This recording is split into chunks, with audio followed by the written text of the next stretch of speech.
is Indian country today? Esquili, yes. Thank you for joining us. I'm Patty Talahongva. On the eve of this nation's Independence Day celebration, it's a time to reflect on the first people of this country. What do you know about Indian country, tribes, culture, language, and even our heroes? Few states actually mandate Native American curriculum to be taught in schools. And when you watch popular media, you don't see Native Americans either in front of the screen or behind the scenes. One place you do see caricatures of Native people is in the world of sports. Native mascots can be seen in professional football, baseball, and hockey. But at what cost? Why is that? And what is being done about the invisibility of Native peoples? Crystal Echohawk is the founder of IllumiNative. This nonprofit Native organization and initiative is designed to increase the visibility of Natives and change the negative narratives about Native nations in American society. Welcome, Crystal. Thank you. Also joining us today to talk about the long history of Native invisibility is Joseph Gahn. He's a professor of anthropology at Harvard University and the former president-elect of the Society of Indian Psychologists. Welcome, Professor Gahn. Hello, thank you. Well, we're going to talk a lot about the mental health and the impact that invisibility has had on our Native peoples. What has been your experience growing up as a Native man, Professor Gahn, and looking around and not seeing some of the people that perhaps we should know about? Well, thanks, Patty. That's an important question. And I think what stands out to me about the experience of young Native people in America today is the paradox of Native representation.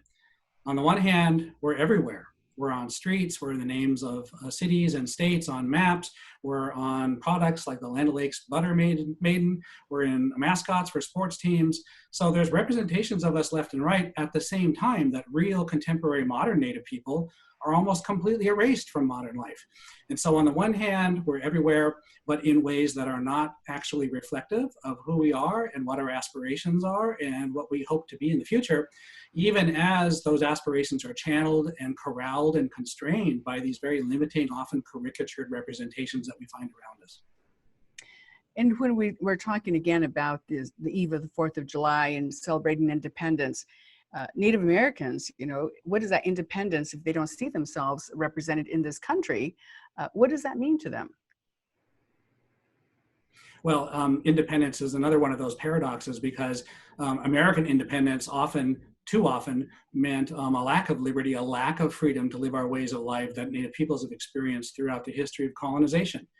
By the time independence happened for these United States, lots of Indian people were populations were decimated, people were corralled and imprisoned on reservations, required almost by dictatorial Indian agents to record their movements or to get permission to leave the reservation. Food was constrained. So these histories of long-standing colonial oppression have deeply colored our experiences and our prospects in this nation that are felt even today, over 200 years later. It's kind of crazy because, as you point out, you look around and there are Indian representations, but how true are they, and how do we relate to them? So, you know, I look around and as you pointed out, the Maiden on the Butter packaging didn't look like any Native I knew. Yeah, I think for me, the representation that stands out the most is on the Disney film Peter Pan. I think of now in the era where Black Lives Matter has become really important, and rightfully so, how interesting it is to compare the experience and representation of Black Americans with Native Americans. If you look at those cartoonish racial caricatures from the past, you can find them in cartoons from the 1930s and earlier, even into the 1940s. But after then, they're gone. And certainly, even though some of those cartoons still air today, they don't include those particular episodes that have those horrific caricatures. But you can go down to your Best Buy or Walmart or your Target today and buy Peter Pan off the shelf and watch the 10 minutes of deep racial caricature that Natives are portrayed as in that film. And that's obviously marketed to young children. So it's not a surprise that Native prospects are constrained by representations today in the way they have been for so very long. Well, and even more recently, when Disney released Pocahontas, And I remember, bringing the kids there to watch this movie and hoping for the best. And then they broke out into the song Savages. And it just made me cringe. And so constantly having that conversation with, our children and our family about what the representations are and who they are as young Hopis. And so how do they come to terms with their identity and then what they see portrayed. So let me go to Crystal here. And as the founder of the IllumiNative nonprofit organization, you must have had some experiences that led you to that moment to create this initiative.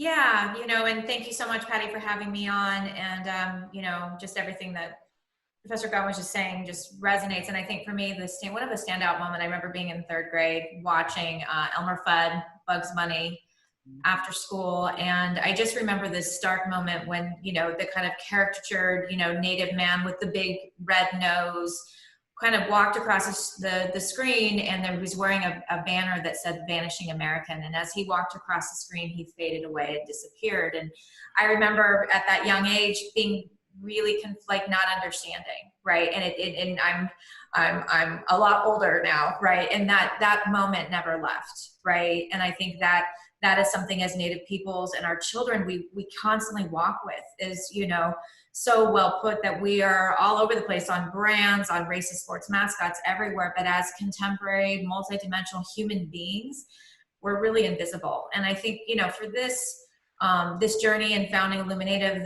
the work I did to create, co-lead the Reclaiming Native Truth Project, it's from a very personal standpoint, not only as a Pawnee woman who's had those experiences, around invisibility and racism my whole life, but also as a mother, and how my daughter, experienced, because we gave her a Dakota name, and, she has a Pawnee last name, and, she was relentlessly bullied in middle school. And we were literally told, and physically abused, and she was bullied by her teachers, they would skip over her during roll call because they didn't want to try to pronounce her name.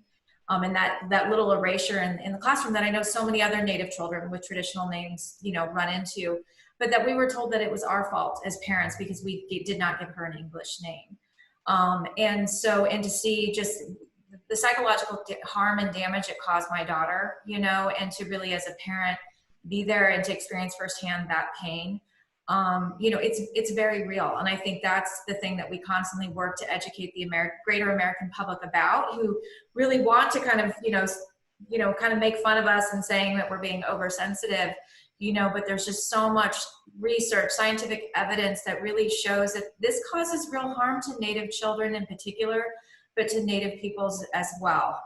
And we're in this incredible moment of reckoning around racism.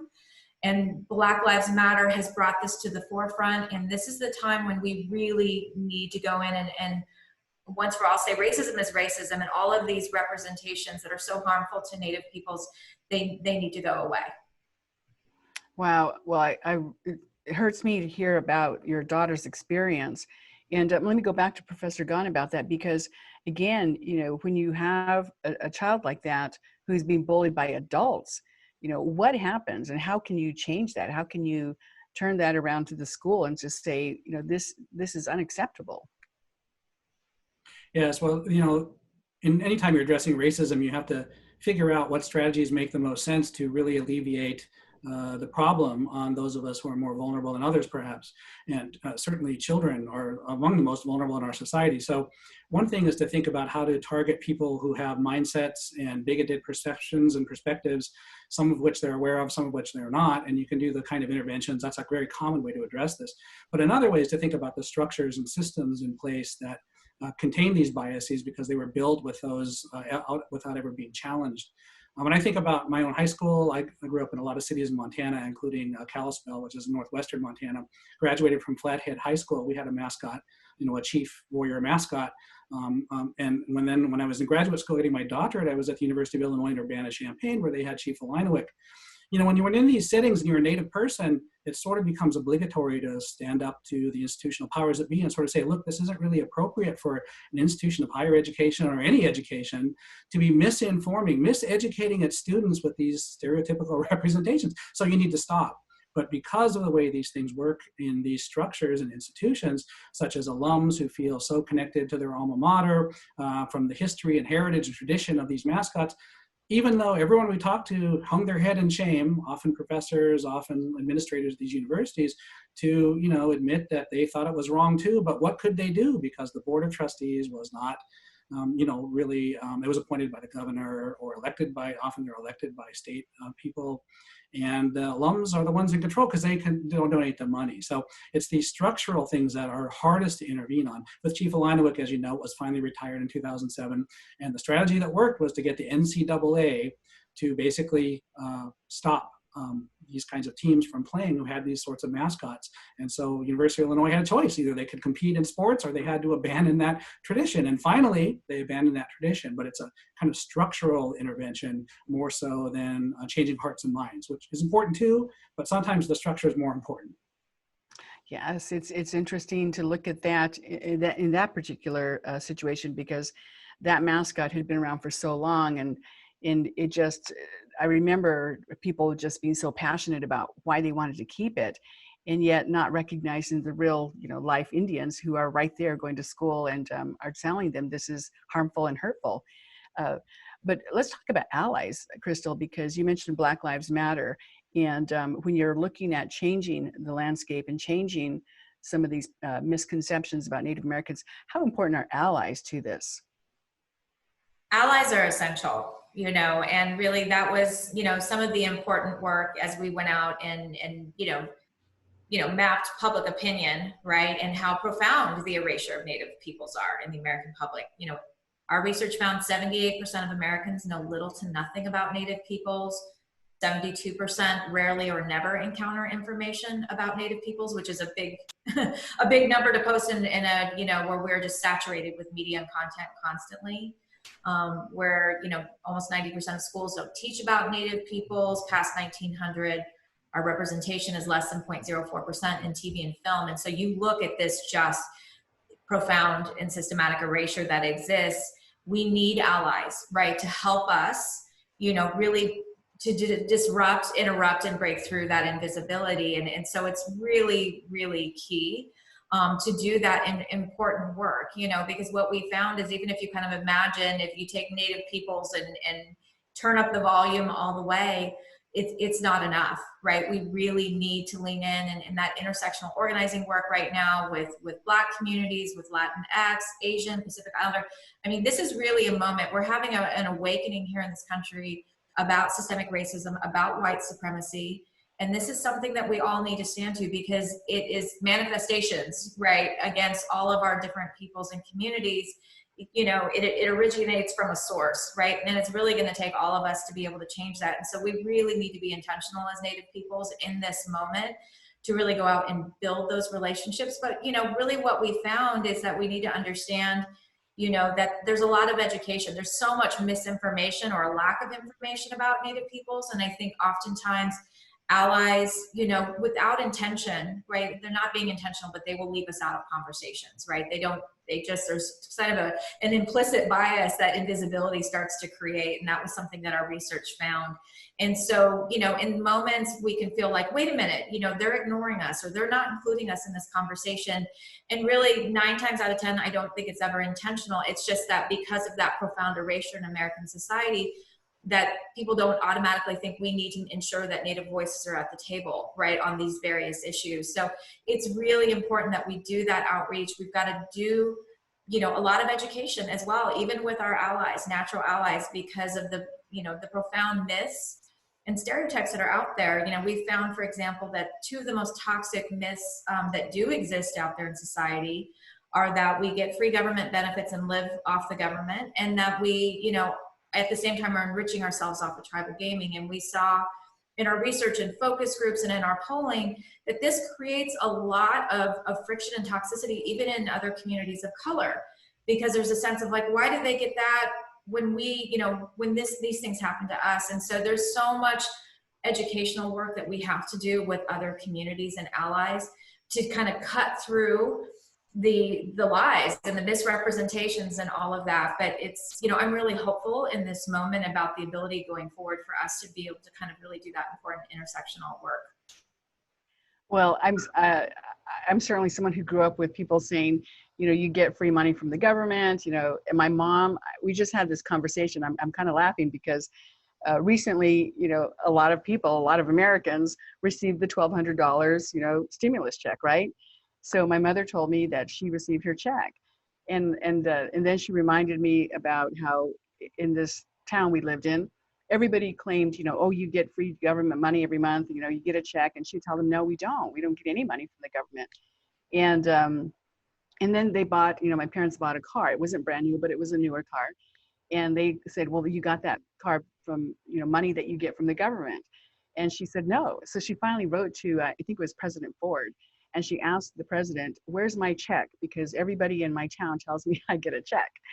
And of course, she got a letter back and said, no, you don't receive checks. Indians don't get individual checks.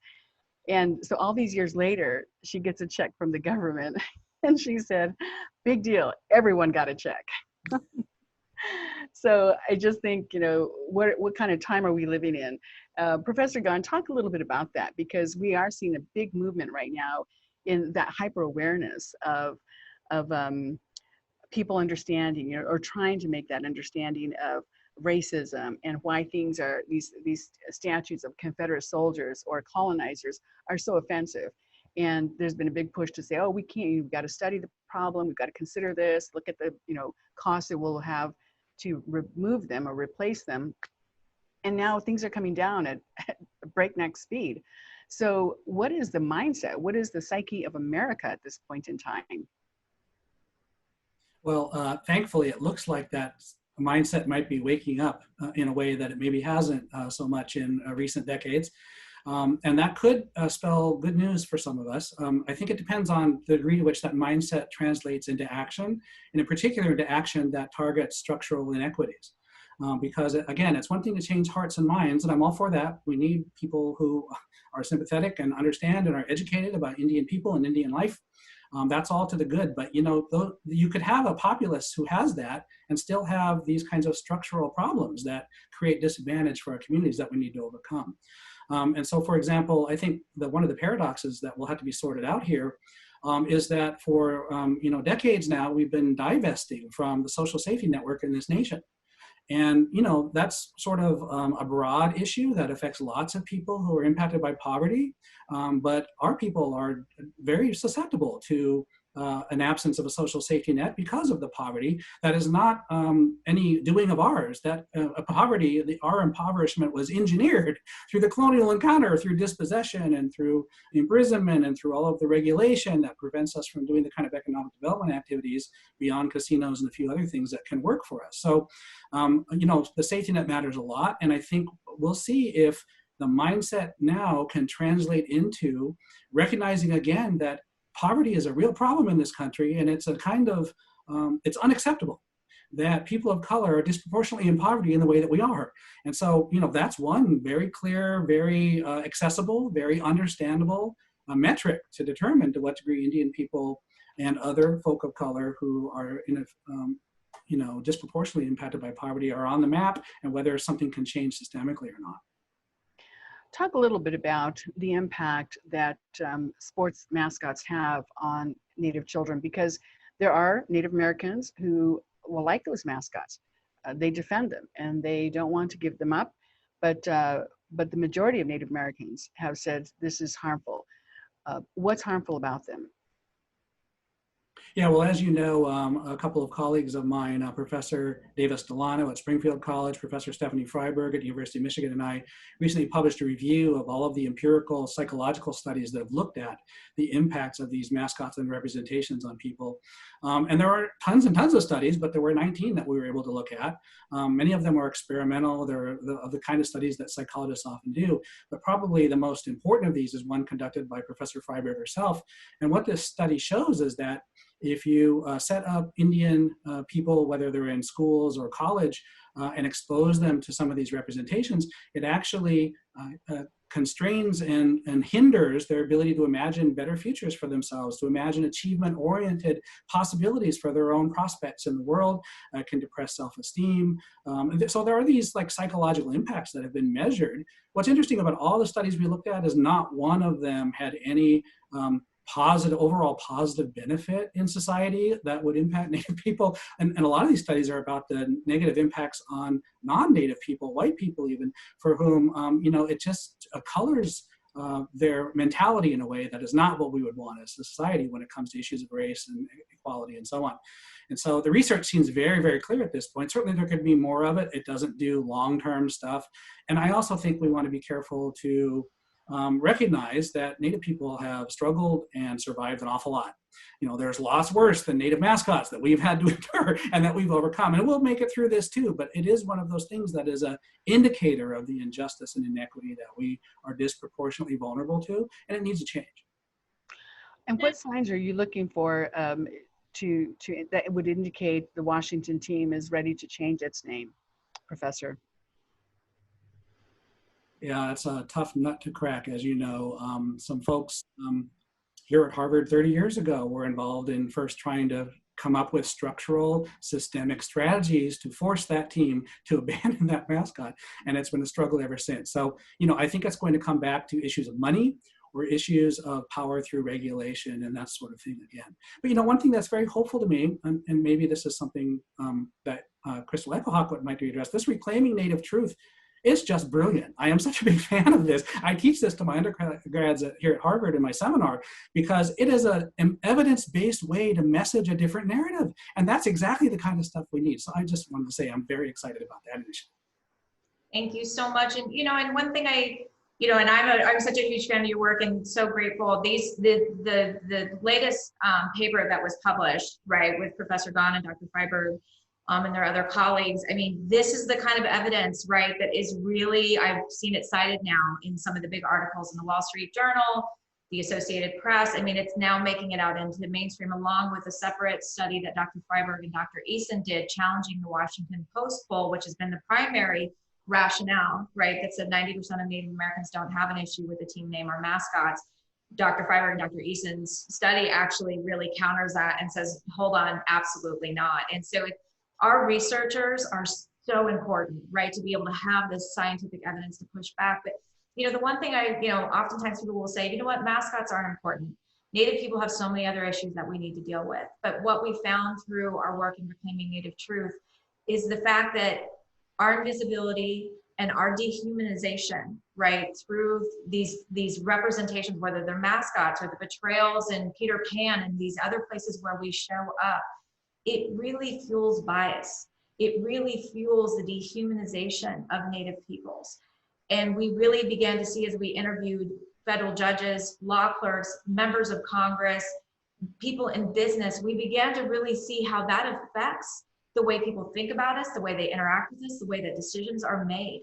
And so we can't afford to say that representation of Native peoples is not something that we should focus on, right? I mean, oftentimes, or it shouldn't be a priority. Sometimes it gets pushed. It absolutely needs to squarely be in, because more and more the research and science is showing that this fuels both implicit and explicit bias. And we need to really seize this moment, say enough is enough, and we need to be insistent here on forward that there are no more stories that are not told without Native people being a part of authoring those stories. That people don't get to grab our representations and exploit them and do these harmful things that they're doing. And I really believe we're just in this moment, right, of just so many, you stand on the shoulders of so many people, right, from the Suzanne Harjos of the world down the line, right, who've been fighting for representation. But I really think this is a critical moment. Indian country's got to come together, and we've got to push hard, because think about it, the NFL apologized literally to Colin Kaepernick, admitted that they did wrong, said they're going to stand for racism, but they will not budge on this Washington team name. I mean, that's how dug in they are. So it's really going to take us along with allies to be able to do this. And I know we're kind of running short on time, but I do wanted to say, like, already on this campaign we're waging on mascots, we've had more than 24 celebrities, influencers, Ava DuVernay, Taika Waititi. We've had the Mara sisters, who are actresses, and their grandparents were founders of both the New York Giants and the Steelers, come out and say that it's time for the name to change. So we're really hopeful about this movement. Well, Crystal Echohawk with IllumiNative, thank you so much for joining us and for your perspective. Thank you so much, Patty, for having me. And Professor Gahn, one quick thought to leave us with on this 4th of July weekend as we look at reclaiming the truth and understanding who we are as Native people.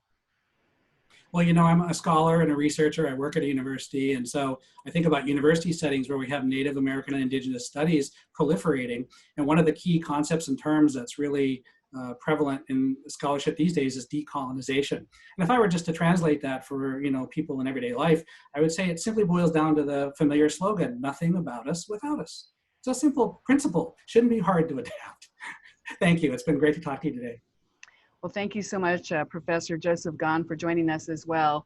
And thank you for watching. It's a holiday weekend. Be safe out there. And remember, take care of yourselves. Your life is precious. I'm Patty Talahongva. Thank you for joining us.